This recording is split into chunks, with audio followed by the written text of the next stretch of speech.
So we're here with Katie and Dara. My first encounter was when I was 4 years old. I was in the daytime playing in the driveway with my tricycle. And it was a clear, sunny day in the summertime, and a ship came over and picked me up, and it was cloaked in a cloud, like steam came over the ship, and it was all like it cloaked itself in a cloud, and it put me up into the ship.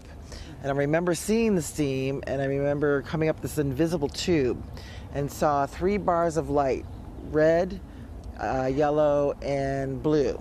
And I went up between there, and then my mother that came out running after me, trying to catch me to go, Right, so she saw me going up into the ship, and she tried to catch me, and they took her up too.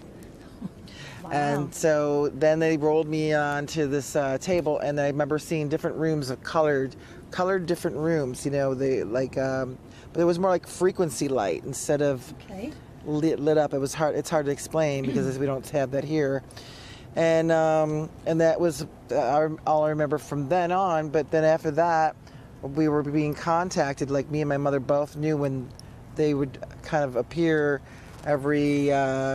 sometimes every 6 months, and then once a year. And she would call. She goes, "You know they're here." I said, "Yes, I know they're here, Mom." And so they were kind of monitoring us, throughout our whole life. And did that continue? You being taken as kind of in tandem for quite a number of years? For a number of years, and then I had other contact when I moved to Florida, and I had different races contacted me. I don't know why I got this more than anybody, because I know that. And then there was another time I was contacted by another race that when I met the one person, I knew them forever, like a long lost person I haven't seen in forever. Okay. What would they? How did they appear to you? Human. They were human, and it was like this person. It was like I met this person. It was at a conference. And I had a booth because I set up my music and everything that I sell. I'm activational sound healer, and I remember he was at the conference, and I'm like, I know him, but I don't remember where I ever met him, and I know this person, the only way I could describe it was like, oh my God, I haven't seen you, and I miss you. Amazing. Yeah, and he invited me to his mother's house that next evening for dinner, and he told me it was only 30 minutes to get there. He gave me directions. He goes, "I'll meet you there." It took me 3 hours to get there.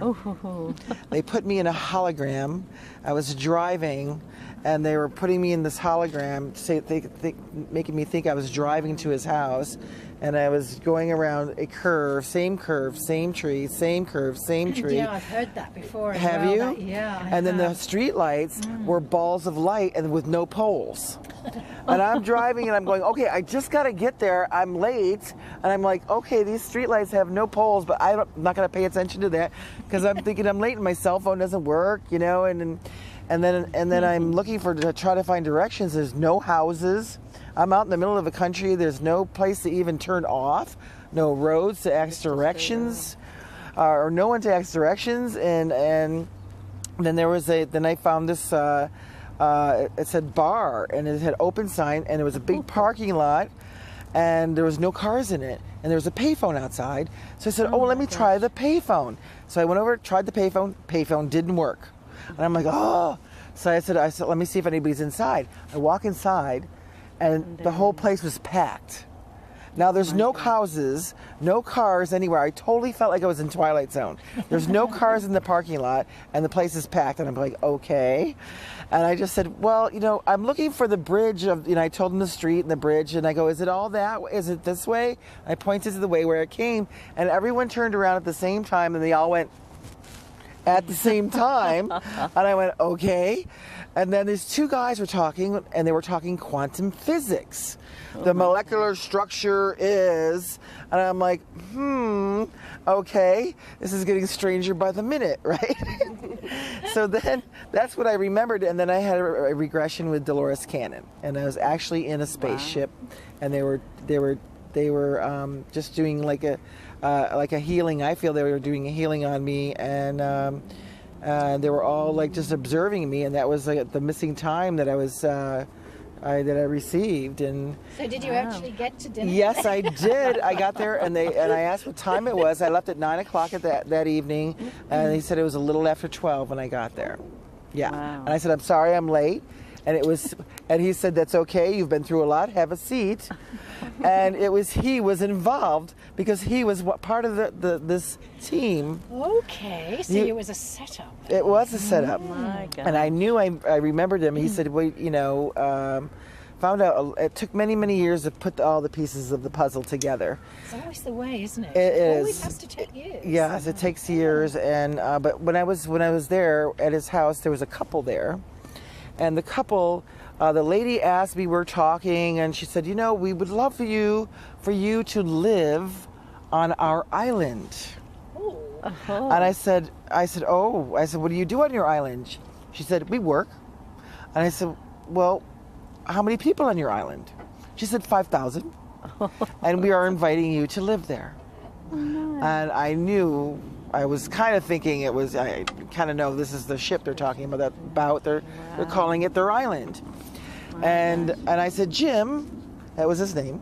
I said, have you been on this island? He went, I went, okay. And it's like this big mystery, Well, I found out later that it was a Syrian group, and they told, and then I found out later that I am part of that Syrian group. That's interesting too, Yeah. because I'm trying to think who told me now, but they said that my call, if it's called is the right word, or strong relation, is with Syria. It is the Syrian one. Syrian, Star Sirius. Yes. Wonderful. Yeah, Star Syrian. Indeed. Yeah, it's a they call it. They said that they're a Syrian Council, Wow. and they represent the Galactic Federation of Light. And they Wow. said they told me there's many councils, there's many federations, galactic federations. Like there's an Arcturus Council and there's Palladian Council, and they're all basically the same, but they're all in different districts. And it was very, very interesting to me, and they said that I was on the council, and I still don't remember everything. So do we know what your job is on this council? Well, I know what I do now. I've been doing it for the last 13, 14 years. Is I do activational healing music. Oh yes. And it brings people into yes. higher consciousness, higher awareness, high states of activation. I just finished my latest CD is a 12 DNA activation CD. So we're using the light, color, sound frequencies to bring people into like activating their clairvoyance, their mental telepathy, their light bodies, filling their bodies with light with these frequencies that disease cannot live in these in your body anymore because of the high frequencies of light that these CDs do. Do you feel at this time, quite a few people seem to sense a sort of a hurry up, a need to move quickly through something, or for something to be happening, to get to somewhere. Do you feel that? I feel that all the time. It's like, I feel that the planet's moving so slow. It feels it's getting more intense to me. Well, to me, they said I was kind of like came from the future back, and that but I always feel that the things are moving so slow. And I was very, very like young, at 6, 7, 8. I remember looking at the TV going, what is this big box? They don't need this. And how ridiculous TV was, the shows. Yes. And the only thing I liked, the first show I ever liked was Star Trek, and things like that, but the point is, it's like I always felt that everything moves very slowly here, and I'd like things to speed up. And I'm always like, with some of my missions, I call it, my projects, that I'm... You're using music and frequency frequencies and sound and chakras I work with. Like I was overnight in the Great Pyramid, and I was downloaded. I was there overnight, and then when I walked out, I was downloaded. I get messages, and it's always this big thunder male voice comes in. Not in my head, it's like right here in front of me, and it's like always right here. And this one, they said, color, light, sound. 7 is the sacred number. 7 is the sacred number. And they kept repeating that over and over to me, and I knew what they meant.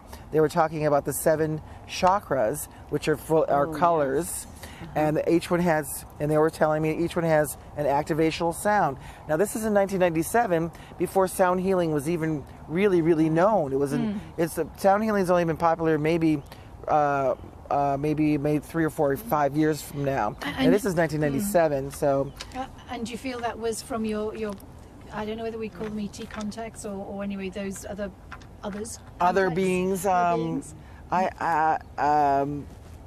That one was from. He told me his name and his Archangel Michael. Okay. I'm sorry, Archangel Gabriel, and he does work with sound. And he told me that he's been working with me a lot for many years for helping with the sound activations for the planet.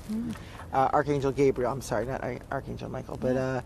So the angels have their own mission. They said they're here to help the people on the planet. And if you listen, you can hear them.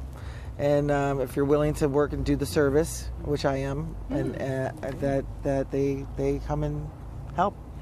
Well, the Atlanteans did that. The Atlanteans used sound and color to heal. Yes. Yeah. My sister said she was involved with that in another life. Yes. Which is very interesting. I wish she'd continued on to this one, but Yeah. but that's some of the stuff that she did in another life. She's Right. explained And it you're to me. and you're writing, Katie, aren't you, for children Yes, particularly? yes. With all this that's gone on in my life, I wanted to give something to help the children, so I've started a series of books called Star Friends. and that's nice. for kids and for children. All adventure and ecology, and it's nothing scary, but actually everything in those books has happened to some abductee. Yeah, and this is to really sort of help acclimatize children who are experiencing. Is that, Oh is that yes, yeah, right? it's just Yeah. fun for any child, but Yes, yeah. yes, it's to help. But when children see these things on paper and they read stories about, oh, my friend is coming, a little gray ET is coming to play with me, Yeah. you know, it equalizes things for them, makes it easier for them to accept.